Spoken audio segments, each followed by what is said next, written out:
이번 한 주도 우리 믿음으로 승리했습니다. 자, 우리 그리스도의 하늘에서의 사역에 대한 그런 말씀을 나누고 있습니다. 이제 어제 특별히 우리 그리스도는 바로 새 언약의 중보자요 보증이 된다고 말씀을 드릴 수 있습니다. 우리가 예레미야에 보게 되면 하나님께서는 구약에 내가 새 언약을 너희에게 맺겠다. 그 새 언약에 대한 설명을 예레미야에서 말씀을 하십니다. 예레미야 31장에 보니까 31절과 내용을 보니까 야의 말씀이니라. 보라, 날이 이르르니 내가 이스라엘 집과 유다 집에 새 언약을 맺으리라.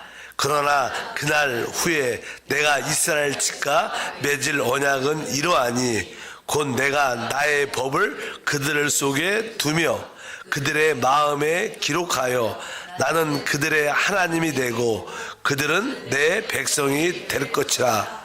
야의 말씀이니라. 그들이 다시는 각기 이웃과 형제를 가리켜 이르기를 너는 야훼를 알지 하지 아니하리니 이는 작은 자로부터 큰 자까지 다 나를 알기 때문이라. 내가 그들의 악행을 사하고 다시는 그 죄를 기억하지 아니하리라. 야의 말씀이니라. 이렇게 구약에 보면 예레미야를 통해서 내가 이스라엘 집과 새 언약을 맺을 것이다. 그리고 실제로 그 아들이 이 땅에 오셔서 그분의 피로 새 언약을 맺으셨습니다. 그래서 이제 그분은 이 새 언약을 어떻게 집행하시고 이 새 언약을 보증하시는 분이십니다. 그래서 하늘에서 그 새 언약을 보증하고 집행하는 분이시다. 이렇게 말씀을 드릴 수 있습니다. 뭐 새 언약에 여러 가지 내용이 있지만 뭐 가장 기본적인 것은 바로 우리 죄를 사하시고 우리의 죄를 다시 기억하지 않고 바로 우리 마음 안에 하나님의 법을 이제 우리 마음 안에 새겨서 자연스럽게 하나님을 알게 할 것이다. 이런 내용들, 뭐 그 구약에는 하나님 법이 밖에 있었죠.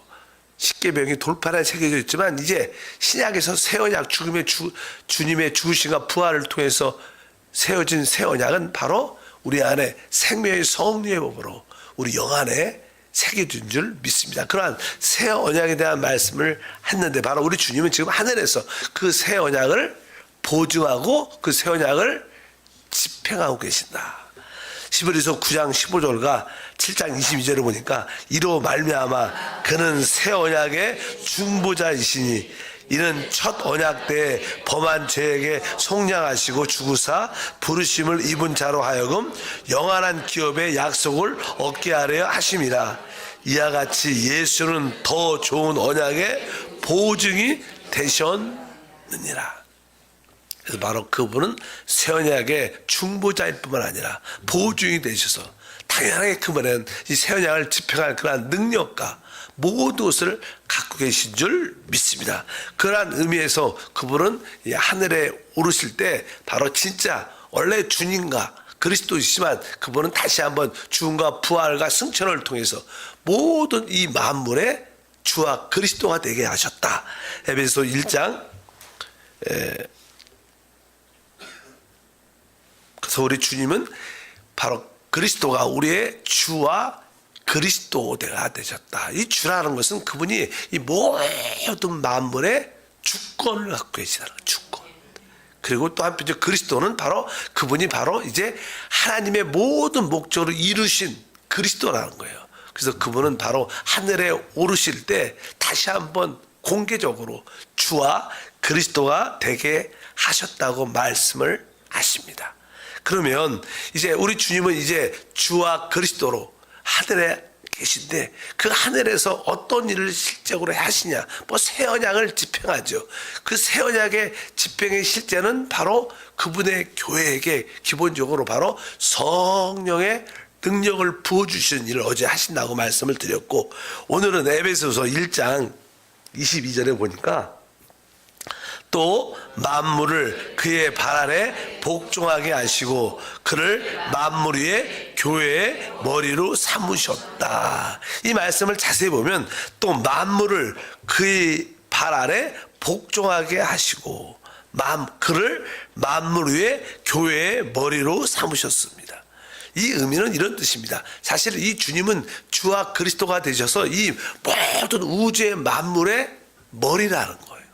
머리. 그분이 만물의 머리시고 그 만물의 머리를 다른 말로 우리가 교회의 머리로 삼으셨다는 것입니다. 그분은 만물의 머리로서 교회를 위해서 모든 것을 행하시는 분입니다.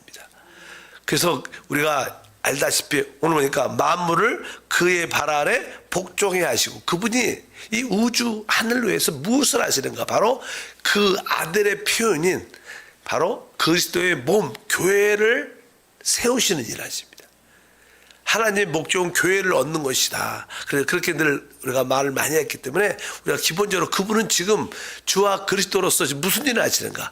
그분의 몸된 교회를 지금 세우고 건축하는 일을 하십니다. 그 교회를 세우고 건축하는 일에 있어서 바로 모든 만물을 복종케 한다.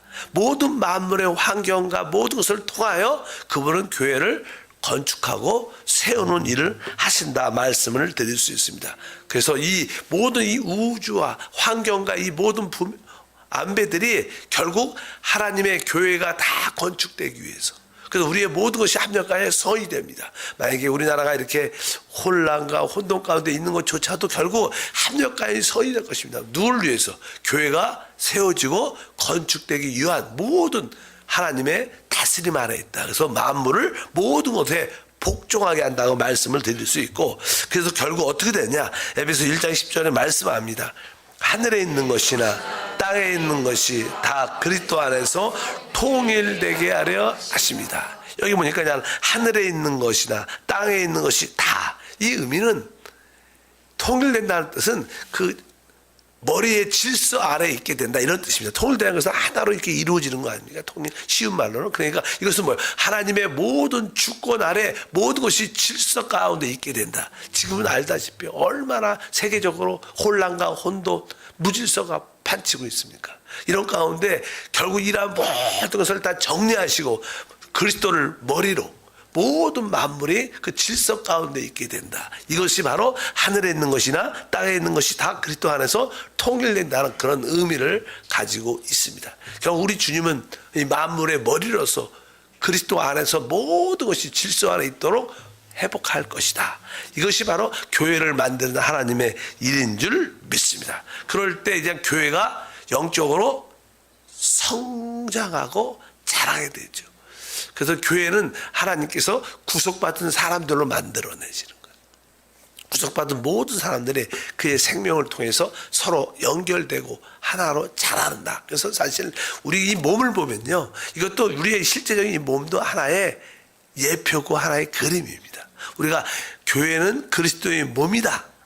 이렇게 표현하잖아요. 그리스도는 교회의 머리시다. 이러한 머리와 이 몸의 관계. 그래서 우리 몸은 어떻게 자라고 성장하는가 그런 내용을 여기에 기록을 하고 있는데 에베소서 4장에 보면 그것을 설명을 이렇게 하고 있어요. 15절부터 보니까 오직 사랑 안에서 참된 것을 하여 범사에 그 일까지 자랄지라. 그는 머리니 곧 그리스도라. 그에게서 온몸이 각 마디를 통하여 도움을 받음으로 연결되고 결합되어 각 지체의 분량대로 역사하여 그 몸을 자라게 하며 사랑 안에서 스스로 세우느니라.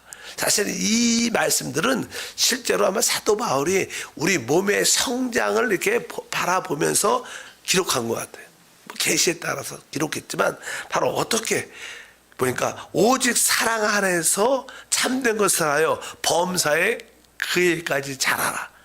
바로 그는 머리니 곧 그리스도라. 그러니까 우리는 이제 머리의 분량까지 영적으로 성장하고 자라야 되는데 어떻게 우리의 몸이 자랄 수 있는가? 뒤에 보면 바로 온 몸이 16절에 각 마디를 통하여 사실 우리의 모든 몸들 각 지체들은 마디를 통해서 다 연결되어 있어요. 그렇잖아요. 이게 손도 뭐 여기 팔목, 손목, 뭐 손가락 여기 다 이렇게 관절이라고 표현할 수 있는 그런 관절을 통해서 다 이렇게 연결이 돼 있지. 마디를 통해서 연결돼 있는데 온몸이 각 마디를 통하여 도움을 받으므로 서로 연결되고 결합되어 각 지체의 분량대로 역사하여 또 각 지체마다 자기 어떤 기능과 어떠한 발휘를 할 수 있는 그런 기능들이 각자 있는데 이런 것들이 다 마디를 통해 연결돼서 각자의 기능을 다 나타내죠. 뭐 손가락도 손가락 기능들이 다 있는데 이렇게 나타내서 결국 연결되어 결합되어 각 지체의 분량대로 역사하여 그 몸을 어떻게 해요? 자라게 한다.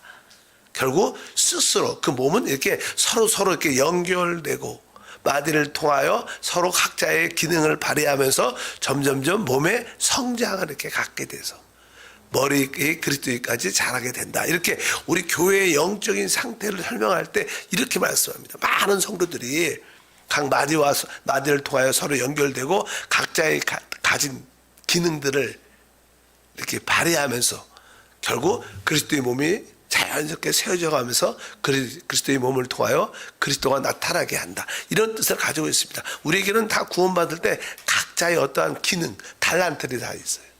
그래서 교회 안에서 그냥 교회의 부족한 부분을 각자가 채워나가면서 또 그 부분의 기능을 발휘하면서 바로 서로 연결되어 전체적인 몸을 세워나간다. 그것이 곧 그리스도고 그것이 바로 그리스도를 표현하는 하나님의 역사다. 이렇게 오늘 말씀하시는 줄 믿습니다. 바로 그 일을 주님이 하신다는 거예요. 주님이 지금 하늘에서 무슨 일을 하시는가? 바로 하나님의 표현이 되는 바로 교회 그리스도의 몸을 세우고 건축하는 일을 하고 계신다.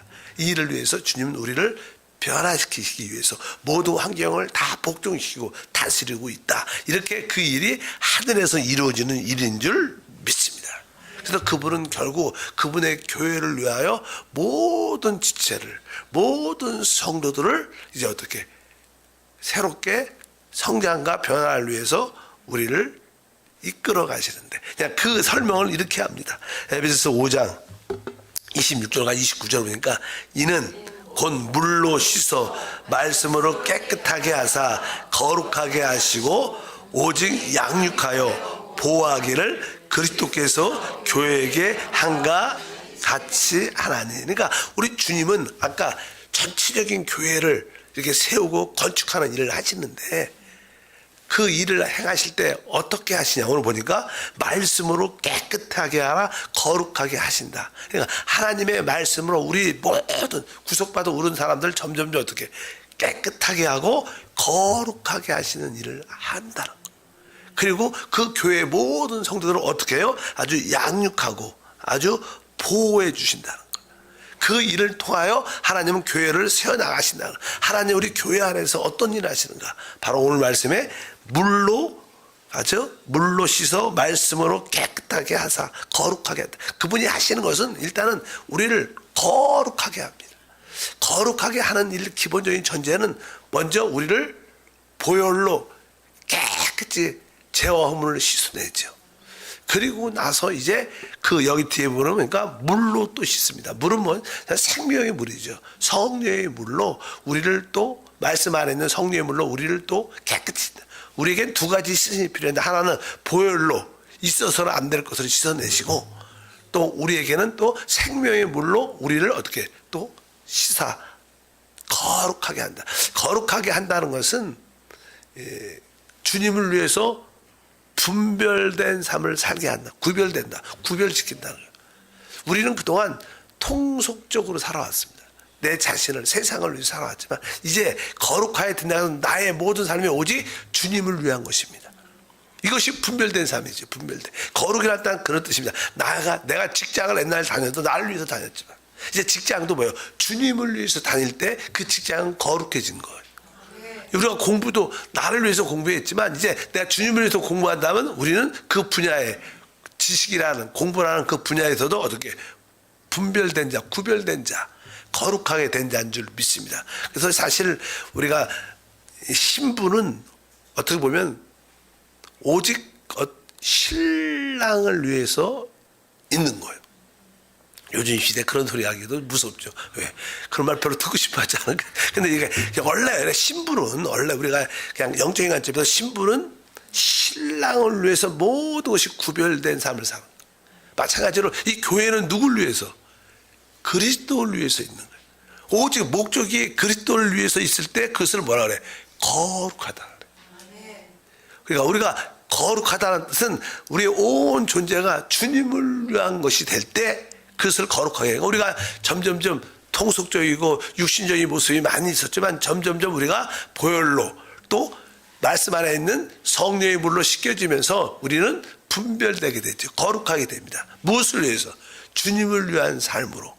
그것이 바로 우리를 거룩하게 만든다는 뜻입니다. 그래서 물로 씻어 말씀으로 깨끗하게 하사 거룩하게 하시고, 이렇게 하나님이 주님을 위한 분별된 삶을 살도록 우리를 만들 때 그것이 쉽지 않겠지만 주님은 우리를 어떻게, 그래서 우리를 어떻게 양육한다.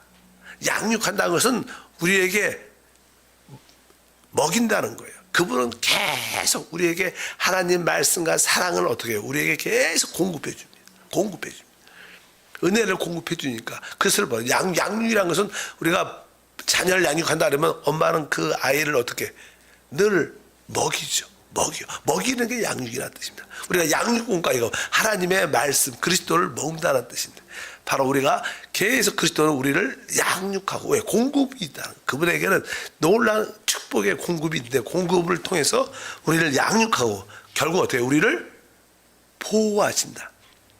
보호한다는 것은 우리를 지켜준다는 거예요. 우리 배후에는 악한 영, 어둠의 영도 많습니다. 우리의 인생을 도둑질하고 죽이고 멸망시키는 어둠의 영이 많기 때문에 우리는 한편적으로 또 우리를 지켜주셔야 돼요. 우리 자녀를 키울 때도 잘 먹일 뿐만 아니라 어떤 모든 안 좋은 환경으로부터, 안 좋은 악한 자로부터 우리 자녀를 지켜도 줘야 되는 거예요. 먹이는 것만 하는 게 아니라. 그래서 우리 주님은 지금 우리 교회에 대해서, 여러분에 대해서 모든 필요한 것을 공급해 주고 모든 어둠으로부터 우리를 어떻게 지켜 보호해 주는 일을 주님이 하고 계시다. 이렇게 말씀이 쭉 기록되어 있습니다. 그러니까 주님이 지금 하늘에서 어떤 일을 하고 계시는가. 그분이 말씀 안에 있는 물로 우리를 계속 씻어준다. 사실 우리는 태어날 때 죄 가운데 잉태되고 죄 가운데 태어나고 죄 가운데 살기 때문에 우리는 태어날 때부터 많은 티나 흠들이 많습니다. 성경의 말씀을 한번 뒤에 보니까 5장 27절에 이렇게 써 있습니다. 자기 앞에 영광스러운 교회로 세우사 티나 주름 잡힌 것이나 이런 것들이 없이 거룩하고 흠이 없게 하려 하심이라. 우리는 태어날 때부터 티도 있고 여기 보니까 주름 잡힌 것도 많습니다. 우리가 인생을 살면서 많은 상처와 아픔들이 많죠. 또 태어날 때부터 부족한 모습들이 있습니다. 근데 주님께서 이러한 모습을 어떻게, 우리를 어떻게 치유하고 회복하는 일을 하시는데, 뒤에 보니까 어떻게 하셔요? 바로 아까 말씀 안에 있는 물로 우리를 계속 씻어내는 거예요. 씻어내고 바로 우리의 티나 흠들이, 알다시피 보혈은 아까 말씀드린 것처럼 우리를 있어서는 안 될 것을 씻어내는 거예요. 보혈은 깨끗하게 하는. 그러나 그분의 생명의 흐름은 우리도 피부가 좀 안 좋다, 이렇게 그러면 상처가 있다 그러면 어떻게 돼요? 몸을 소독약도 바르겠지만 그것이 재생될 수 있도록 영양이 공급돼야 돼. 영양이. 그러니까 바로 우리에게 생명을 공급해줘서 우리의 모든 것이 진짜로 유기적으로 회복되도록. 알다시피 우리가 어떤 상처가 났다 그러면, 상처 났으면 소독약을 바르죠. 그건 보혈 같은 겁니다. 그러나 거기에 영양이 공급돼야지 다시 원상복귀가 되고 그 티나 흠이 사라질 수 있는 거예요. 그러니까 우리 주님은 바로 보혈로 씻어주지만 또 그분의 생명으로 우리를 어떻게 모든 것이 회복되고 있었던 티나 주름 잡힌 것이 다 사라지게 하는 그런 역사를 주님이 우리 가운데 해 주신다. 그래서 결국 이렇게 그리스도의 신부로 하나님의 아들로 흠이 없도록 우리를 완전히 만들어 가 계신다. 지금 이 교회 생활은 바로 그거죠. 우리에게 많은 티나 주름 잡힌 것들이 많이 있었지만 그분의 생명의 공급을 통하여 계속 우리를 어떻게 변화시키고 새롭게 성장시켜서 결국 그런 흠들이 사라지면 우리는 온전한 주님의 신부로 서게 될 겁니다. 그럴 때 우리 주님이 갖고 있는 모든 것을 우리의 것으로 함께 누리는 축복과 은혜가 함께 할 줄 믿습니다. 그 일을 하늘에서 주님이 행하고 계시다. 여러분들이 느끼든 느끼지 못하든 그걸 우리 주님은 하늘에서 우리 영 안으로 그분이 보좌를 펼치시고 그 일을 우리 안에서 지속적으로 행하시는 줄